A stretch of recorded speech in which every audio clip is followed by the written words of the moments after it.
नमस्कार विद्यार्थी मित्रांनो, आजच्या भागामध्ये आपल्याला मानसशास्त्राच्या कोणकोणत्या व्याख्या आहेत आणि त्या व्याख्या कोणकोणत्या शास्त्रज्ञांनी मांडलेल्या आहेत हे आपल्याला माहिती करून घ्यायचं आहे.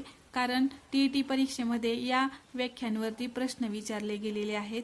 म्हणून पहिली व्याख्या एरिस्टॉटलने केलेली आहे, तर आत्मेचे शास्त्र ते मानसशास्त्र.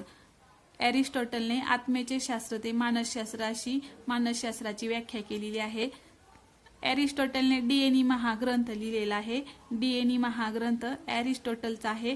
यावरती सुद्धा प्रश्न येऊन गेलेला आहे किंवा प्रश्न विचारलेला आहे यावरती. तर मानसशास्त्राचे जनक कोण आहेत, तर एरिस्टॉटल आहेत. मानसशास्त्राचे जनक कोण आहे, तर एरिस्टॉटल आहे. त्यानंतर प्रायोगिक मानसशास्त्राचा जनक विल्यम वुंट आहे. प्रायोगिक मानसशास्त्राचा जनक विल्यम वुंट आहे. आधुनिक मानसशास्त्राचा जनक कोण आहे, विल्यम जेम्स आहेत. आणि त्यानंतर शैक्षणिक मानसशास्त्राचा जनक कोण, हर्बर्ट आणि पेस्टॉलॉजी हे दोघं जण काय आहेत, शैक्षणिक मानसशास्त्राचा जे जनक आहेत. त्यानंतरची व्याख्या आहे प्लुटोची. तर व्यक्ती भिन्नतेचे शास्त्र म्हणजे मानसशास्त्र. त्यानंतर मॅकडुगलने मनाचे शास्त्र म्हणजे मानसशास्त्र अशी व्याख्या केलेली आहे. तर मॅकडुगलची व्याख्या काय आहे, मनाचे शास्त्र म्हणजे मानसशास्त्र.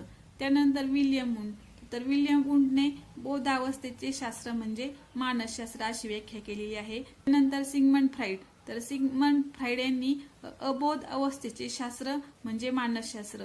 तर वॅटसनने वर्तनाचे शास्त्र ते मानसशास्त्र अशी व्याख्या केलेली आहे.